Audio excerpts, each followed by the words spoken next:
Hello all, welcome to screen space. ఈ వీడియోలో మనం మాట్లాడుకోబోతున్న రివ్యూ వచ్చేసి కేవోస్. ప్రెసెంట్ ఇది నెట్ఫ్లిక్స్లో స్ట్రీమ్ అవుతుంది భయ్య. ఇది ఒక web series, Telugu dubbed also available. ముందుగానే డిస్కస్ చేద్దాం. ఇది ఒక గ్రీక్ మైథాలజీ ఇన్స్పైర్ అయి తీసిన వెబ్ సిరీస్ భయ్య. సో గ్రీక్ గాడ్స్ గురించి ఎంతో గొప్ప తెలుసు అంటే మీరు ఖచ్చితంగా ఇది చూడొచ్చు. అసలు ఏం తెలియదురా బాబు ఈ గ్రీక్ గాడ్స్ గురించి, దీని గురించి ఏం తెలియదంటే మీరు కొంచెం ఇబ్బంది పడాలి ఈ సిరీస్ చూసినప్పుడు. ఈ గ్రీక్ గాడ్స్ అంటే మనం మార్వెల్లో గట్టా అక్కడక్కడ చూస్తుంటాం భయ. జియోస్ మనకు బాగా తెలిసిన క్యారెక్టరు. ఆ క్యారెక్టర్ని మెయిన్ లీడ్ ప్లే చేశాడు అనమాట జెఫ్ గోల్డ్బ్లామ్. జియోస్ అంటే మెయిన్ గాడ్ క్యారెక్టర్ ప్లే చేశాడు. స్టోరీ ప్లాట్ వచ్చేసి గ్రీక్ మైథాలజీని కొంచెం మోడర్న్ వేలో అంటే కాంటెంపరీ ఆఫ్ రీటెలింగ్ టైప్లో చూపిస్తారు భయ్య. ఇందులో లైక్ కొంచెం డార్క్ కామెడీ ఉంటుంది. కొన్ని థీమ్స్ని ఎక్స్ప్లోర్ చేస్తారు, లైక్ జెండర్ పాలిటిక్స్ కానీ, పవర్ కానీ, అండ్ అండర్ వరల్డ్లో లైఫ్ ఎలా ఉంటుంది. అండ్ ఇంకా డీప్గా చెప్పాలంటే ఒక 6 హ్యూమన్స్ ఉంటారు. వాళ్ళకి కొన్ని కనెక్షన్స్ ఉంటాయి, అవి వాళ్ళకి తెలియకుండా బతికేస్తుంటారు అనమాట. సో వాళ్ళని ఎలా ఏమంటారంటే యాన్సియంట్ విధంలో అంటే పాతకాలపు టైప్లో వాళ్ళని కాంపోనెంట్ పార్ట్స్ అంటారు గ్రీక్ మైథాలజీకి, ప్రొఫెసీకి.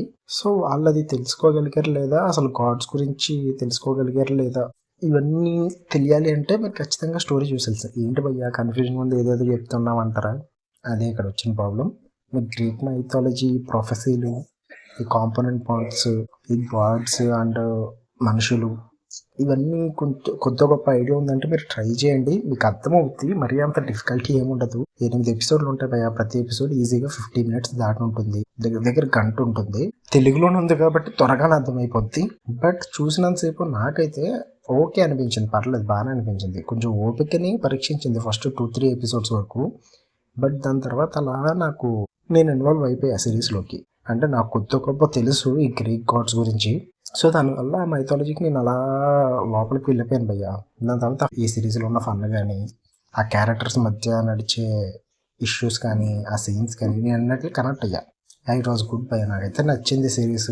3, 4 అండ్ 5 ఎపిసోడ్స్ అయితే నాకు కొంచెం బాగా అనిపించాయి. ఉన్న ఎపిసోడ్స్ ఇంకా యావరేజ్ ఉంటాయి. ఇంకా డీప్గా చెప్పొచ్చు, బట్ సిరీస్ కదా, మీరు చూసి తెలుసుకుంటేనే మీకు అర్థమవుద్ది. టెక్నికల్ పరంగా అయితే ఒక రేంజ్లో ఉంటుంది ఈ సిరీస్. యాక్టర్ పర్ఫార్మెన్సెస్ కూడా కొత్త వాళ్ళు కాబట్టి మనకు అలవాటు అయిపోద్ది భయ్య. నోటెడ్ క్యారెక్టర్స్ ఏం కాదు, ఒకరే ఉన్నారు. జెఫ్ గారు ఒక్కరే నోటెడ్ క్యారెక్టర్, గాడ్ క్యారెక్టర్లో చేస్తారు. ఆయన చాలా బాగా చేశారని చెప్పాలి. అండ్ ఈ డైరెక్టర్ పేర్లు ఇవన్నీ అనవసరం, చాలా పొడుగు ఉంటాయి, చెప్పిన వేస్ట్. మీకు టైం బొక్క తెలుసుకుని. ఇంకా ఫైనల్ వెర్డిక్ట్ ఏంటంటే, చూడాలా వద్దని నన్ను అడిగితే, మీకు గ్రీక్ గాడ్స్ గురించి కొద్ది గొప్ప తెలుసు, మైథాలజీ కామెడీని మేము తీసుకుంటాం అండ్ కొంచెం డార్క్ కామెడీని మేము తీసుకుంటాం అంటే కనుక ఖచ్చితంగా చూడండి, మిస్ అవ్వద్దు. తెలుగులోనే ఉంది కాబట్టి ఒక లుక్ వేసాను భయ్య. ఏమన్నా కొంచెం బోర్ కొడితే అక్కడక్కడ ఫార్వర్డ్ బటన్ యూజ్ చేసుకోండి. తర్వాత మీకు అలా అలవాటు అయిపోద్ది, సిరీస్ నచ్చే అవకాశం ఉంది. అండ్ ఫ్యామిలీ వాచబుల్ అయితే కాదు, రొమాన్స్ సీన్స్ ఉంటాయి, కొంచెం న్యూడిటీ ఉంటుంది. న్యూడిటీ అంటే కొంచెం ఏ గ్రేడ్ సీన్స్ ఉంటాయి. సో ఫ్యామిలీ వాచబుల్ అయితే అని చెప్పను నేను. సో ఓకే, మీకు అర్థమైంది కదా. నెట్ఫ్లిక్స్లో స్ట్రీమ్ అవుతుంది, 8 ఎపిసోడ్స్ టోటల్. ఓకే, మీకు టైం ఉంటే ట్రై చేయండి భయ్య. ఈ వారం ఏం చూడడానికి లేవు అనుకుంటే. ఓకే, రివ్యూ నచ్చితే లైక్ చేయండి, షేర్ చేయండి, సబ్స్క్రైబ్ చేసుకోండి. Love you all, bye.